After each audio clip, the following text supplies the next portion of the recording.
بسم الله الرحمن الرحيم. السلام عليكم ورحمة الله وبركاته. الفيديو بتاعنا النهارده في كتير بيغلط فيه او في كتير بيقع فيه. بمعنى هتكلم الاول شويه، هناخد من وقتكم بس معلش استحملوني دقيقتين، وبعد كده هنقول لك اخر الفيديو على الحاجه اللي احنا هنشرحها مهمه جدا عشان خاطر ما تخسرش كتير، او كمل الفيديو للاخر وخليك لاخر الفيديو عشان هتعرف احنا هنوصلك لايه او ايه اللي هتلاقيه مهم انك تستفاد منه. تمام؟ الاول الكلمتين اللي انا عايز اقولهم ان انا لما بفتح لايف او بفتح مثلا على الفيس او بفتح على التيك توك، انا بفتح للجماعه اللي هم اخواتنا او اللي متابعيني او صحايبي او احنا بنقول عليهم اصدقائنا. طبعا انا بفتح لمصلحتك، مش بفتح لمصلحتي اولا، بفتح لمصلحتك انت اولا. انت بتستفاد وانا بضغط نفسي عشان خاطرك عشان انت تستفاد. طبعا الناس كلها مش حوالين مني او الناس كلها مش في المحافظه بتاعتي او الناس كلها مش جنبي. انا جالي زبون امبارح من الغربيه، عملت له شغله تمام التمام، فواحد من البلد من هنا انا او بدون ذكر اسماء، فبيقول له طيب هو عمل لك الشغل بتعرض على النت والكلام ده كله. طب انا عايز اوصل لك حاجه بس عشان الناس مفكره ان اي حد مثلا رايح للنص يسري يبقى لازم يعمل له نص يسري، لازم يعمل له الشغل اللي هو بيعمله على الفيديوهات. انا اوضح معلومه صغيره ليك عشان تبقى انت قاري الموضوع. انت قدام مني، انا اعمل لك الشغل اللي انت عايزه ازاي؟ انا بعمل الشغل اللي انت عايزه لعطلك انت. طب انا دلوقتي مثلا واحد انا بشرح هنا مثلا على حاجه معينه عشان انت مش قدامي او عشان انت في محافظه بعيده عني او عشان مش قريب مني. طب لما تكون انت قريب مني انت ما عندكش العطل ده او ما عندكش العيب ده، هعمله لك ليه؟ ما هو انت برضه لازم تبقى انت عقلانيا تمام. انا دلوقتي مثلا جاي عشان اعمل كربوراتير مثلا انضفه عشان مثلا اعمل دوره بنزين، تمام؟ طب انت ايه اللي دخلك؟ انت بتعمل دوره بنزين، ايه اللي دخلك في تكيهات؟ ايه اللي دخلك مثلا في تقسيمه؟ ايه اللي دخلك في وش زيت؟ مش هخش لك طبعا لان انت المشكله عندك في دوره بنزين، فمش لازم اعمل لك اللي انا بشرحه على النت، لازم اعمله لك في مكانتك، يا اما كده هضطر ان انا احل لك مكانتك كلها. فما ينفعش. انا عايز كل واحد قبل ما بيتكلم او قبل ما يقول مثلا حاجه يبقى يعقلها الاول او يشوف الاول الكلام اللي هيقوله ازاي. انا دلوقتي اي حد انا بعمل مثلا الشغل اللي انا ممكن اعرضه لك، او انت لما بتجي لي مثلا من بره انت بتبقى جاي لي حاجه معينه، الصلاصيه اظبطه لك على ميه مفيش مشكله خالص. مثلا ظبط مش عارف ايه حاضر، تقطيع عندك احنا بنعملها. فانا بعمل اللي انا شايفه قدام مني او الاصلح لمكانتك او ان انت جاي لمكانتك في العيب اللي فيه. تمام؟ ده كان بس معلش. وبعدين معلش هطول عليك كمان سنه. لما بفتح انا لايف على الفيس او على التيك توك، انا اول ما بفتح بقول الاسئله اللي بتجي لي برد عليها على طول، وباجي اخر الفيديو او اخر اللايف انا بلاقيش متابعين، ما بلاقيش مثلا تدعيم، ما بلاقيش حاجات بتشجعني عشان اقدر اكمل معاك. انا عشان افتح لايف انا ما عنديش الواي فاي ان انا اخده مثلا يمشي ورايا، انا بشحن على الباقه على تليفوني، ده من جيب الشخص لك، من جيب الخاص للباقه. فانا طبعا لما بعمل لك انا فيديو ما تستخسرش فيا مثلا لايك، ما تستخسرش فيا مشاهده، ما تستخسرش فيا مثلا تشارك لي الفيديو، ما تستخسرش فيا مثلا تديني متابعه تشجعني تحفزني ان انا اكمل معاك. لكن انت تخش تاخد معلومتك وتمشي، تاخد معلومتك وتمشي. طب انا مش مجبر ان انا اعمل لك الكلام ده، ولا انا مثلا ولا انت مجبر ان انت تدعمني، بس انت خدت معلومه يعني ايه اللهم صل على محمد. ربنا الرسول صلى الله عليه وسلم قال لك اذا تحيته بتحيه فحيوا باحسن منها. فانت طبعا على قد ما خدت تحيتك حي بيه باللي زيها او حي باحسن منها، مش طالب منك اكتر من كده. دعم بس مش اكتر والله، بحيث ان احنا نكمل ونقدر نكمل معاكم عشان نقدر نفيد الناس. انا ما بتكلمش طب انت قريب مني، انت قريب مني ممكن تستفاد او ممكن تجي لي. طب غيرك في محافظات ثانيه ما هوش قريب مني، عايز يستفاد مني ما هوش قريب مني، فانا بفيده عن طريق التليفون، عن طريق النت، عن طريق مثلا الواتس، على طريق مثلا الفيس اللايف، الكلام ده كله. يبقى ما تستخسرش عشان انت استفدت غيرك استفاد زيك، وده احنا اللي كنا نفسنا نوصله لكم قبل ما نبدا الفيديو معانا. طيب الفيديو بتاعنا النهارده في مشكله عندنا جدا في المكن القديم والحديث، بس اغلبيته في المكن الجديد، في سلك البنزين. سلك البنزين النهارده لما باجي اركب سلك البنزين واجيبه جديد بيطلع عنده قصير. طب انا النهارده قصير، في ناس تانية بتتعامل بطرق كتير ممكن توصلني ان يعني تخسرنا حاجات، تعمل معايا مشاكل تانية، الكلام ده كله. انا اقول لك الطريقه الصح عندك خالص، لما بتكون عندك سلك البنزين قصير جايبه انت شاريه جديد بجرابه وبتركبه ويجي قصير. طبعا هو في انواع لسلك الدبران البنزين بجرابه، هو الاستيراد بيبقى جاي ممكن يبقى مقصر معاك، تمام؟ اللي هو الدرجه ده ما تركبوش خالص لان ما بيظبطش، بيبقى تقيل. طب الاصلح ان هو تجيب سلك البنزين الشركه. سلك الشركه بيبقى جاي واخد مقاسه بالظبط 1,000,000%. السلوك بتاعت المكن الحديث بتبقى نازله من القلاش من تحت عشان تعلي وتوطي منها، هو بيبقى نازل طبيعته ان هو متوطي للاخر، تمام؟ طب انا دلوقتي ما بحب اركب سلك يا عم يسري والسلك لقيته معلق معايا او مقصر معايا وفتحته خلاص مش هينفع ارجعه بتاع قطع الغيار تاني، طب اعمل ايه؟ تعالى بقى انا اوريك تعمل ايه. احنا دلوقتي جبنا السلك، اعتبر احنا جايبينه وهنركب السلك.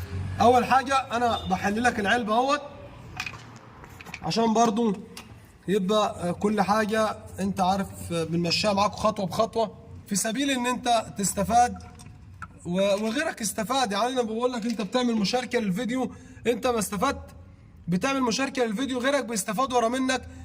واحد صاحبك مثلا على نفس المبدأ بتاعك او على نفس المهنه بتاعتك او بلدياتك، هو ما شافنيش او ما يسمعش عني، انت عملت مشاركه للفيديو فهو بيضطر يشوفني بالنيابه عنك وعن غيرك وعن غيرك، يبقى استفاد منك. يبقى انت انا باخد ثواب من وراك وانت بتاخد ثواب من ورايا، وكلها بتمشي كده وكله بيفيد بعض، تمام؟ تعالى كده معايا. انا طبعا بتركب سلك البنزين، وطبعا زي ما انت عارف ان الفبره ديت بتبقى لها صداده من تحت اهيت، فطبعا ليه؟ عشان خاطر مقبض البنزين ده اهو، مقبض البنزين ده ما يرجعش لورا، لان مقبض البنزين ده المفروض هو يدوس بنزين كده بس، تمام؟ طب لو انا دوست لورا ما ينفعش لان هيدوس بنزين ورا وقدام، فطبعا لازم يبقى له صداده، هو بيدوس على كده بس، تمام؟ ففي ناس كتير بتغلط الغلطه دي وتروح جايب الفبره بتاعه المكنه ديت من هنا كده، لاحظ معايا، وبتروح جايه على حرف الفبره وشايله منها حته بقطر او شايله منها حته بسكينه او مثلا بعصافه او الكلام ده كله، فاصبح عشان خاطر ان سلك البنزين يرجع معاه لورا او ينزل معاه الفبره لورا شويه، يقوم يهدي يعلق يمنع التعليقه بتاعت سلك البنزين، فيقوم اصبح ان هنا بدا المقبض معايا بدل ما كان في صداده ما بترجعش، اصبح ان المقبض بيجي معايا ويلف لورا، فيعمل معايا مشكله في مقبض البنزين، اجي ادوس ما يردش يعلق الكلام ده كله. طيب انا اعالج الموضوع ده ازاي يا عم يسري؟ انا اقول لك تعالجه ازاي. احنا هنربط الاول العلبه بتاعتنا تاني، انا قلت لك عشان ما تقطعش فبره البنزين من هنا، لما تلاقي سلك البنزين مقصر معاك ما تلعبش هنا في الفبره، انا اقول لك تعمل ايه ورا، بحيث ان لو التانيه اتلفت او الكلام ده كله او باظت، سهله جدا الميكانيكي يجيب لك غيرها، سهل جدا تلاقيها موجوده عندي، سهل جدا تلاقيها موجوده عند غيري. تعال ورا.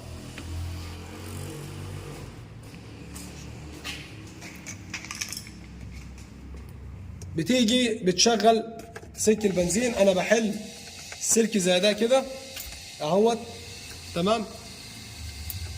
طبعا البست ما انا شلته زي ما انت شايف اهوت، وعندي هنا الصاموله زي ما انت شايف اهي، دي صاموله بتاعت احنا بنقول عليها صاموله الكربراتير بتاعت سلك البنزين، في ناس تانية بتقول لك غطا البنزين من فوق، وفي ناس تانية بتقول لك اللي هي الباكره بتاعت البنزين، كل واحد بيسميها على المبدا اللي هو عايزه او على الاسم الصناعي هو عايزه او على البلد بتاعتك انت بتسميها زي ما هي شغاله عندك او موجوده عندك في البلد بتاعتك.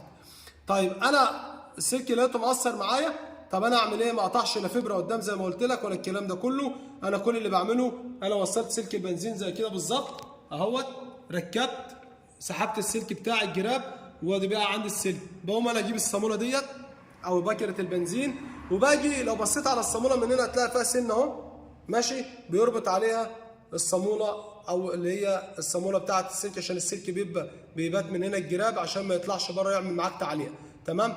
طيب انا بعمل ايه يا عم يسري هنا عشان خاطر لو السلك قصير معايا بدل ما ابوظ الدنيا؟ باجي على نص السن بالظبط من هنا، وبروح جايب صفيحه منشار او على صاروخ اسطوانه رفيعه، وبقطع السن ده بالظبط نصه بالظبط، بقطع نص السن ده بالظبط، تمام؟ وبعد كده بروح رابط الصاموله بتاعتي على السن اللي باقي من جوه، تمام؟ واخد بال حضرتك كده زي كده بالظبط، بس بعد ما بقطع نص السن اللي انا قلت لك عليه، وبعد كده بروح مركب الصاموله بتاعتي تاني في سلك البنزين بتاعتي، لان هو بيبقى مقصر معاك بتاع حوالي سنتي او سنتي ونص، وبركب السوسته بتاعتي وبتاكد ان السوسته غطسانه مكانها في البكره. تمام، وبشد السوسته زي ما انت شايف كده اهي. تمام، لو انا عشان اعرف اركب البستم تاني مكانه. وعندي مجرى في البنزين، في البستم بتاع البنزين مجرى طويله مفتوحه، وعندي مجرى قصيره. مالكش دعوه بالقصيره طبعا، مش هينفع يركب هنا. تمام، هو هيركب في مجرته اهي ماشي. واتاكد ان هو ماهوش معلق ورا بره في المجرى من هنا.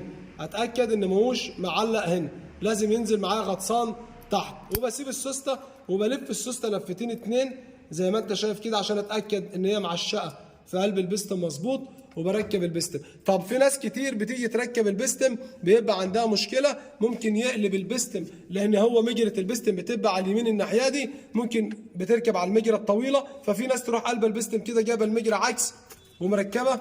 طبعا البستم ما نزلش معاك للاخر اهوت، ويبدا يحاول يربط الصاموله بتاعته ويروح معلق، مش عايز يركب معايا. طب احترت، طب الكلام ده كله لا. لو انت ما انتش عارف انواع الكربراتير بتاعتك عشان خاطر تركب بستمك على طول، انت مش هتخسر حاجه. بصبعك وهتمد ايدك صبعك في قلب الفتحه بتاعه البستم بتاع الكربراتير، هتلاقي في عندك دبانه صغيره اهيت، زومبه صغيره اهيت في اليمين. تمام، والشمال مفيش فيها حاجه خالص اهي. يبقى الزومبه ديت هي بتاعه المجرى الطويله اللي بيشتغل عليها البستم، بحيث ان ما يلفش يمين ولا شمال، ياخد المستوى بتاعه في المتناول بتاعه في المروح والمجي في العدل، فينزل البستم على المجرى بالراحه خالص اهو. بص، لو انا نزلته كده مش هينزل اهو. تمام، لو انا نزلته كده ماهوش نازل. طب جيت كده ماهوش نازل. بص انا هلف لحد ما يجي على المجرى بتاعته لوحده. بص اهو اهو، بص نزل اهو اهو. تمام، اصبح ان شغال معايا البستم اهو اهو، اشتغل معايا تمام. اروح رابط صامولتي كده للاخر خالص اهيت، عشان في ناس بتهويها وتسيبها مويه، احنا اتكلمنا عليها ده لما يكون الكربراتير عندك بيعلق.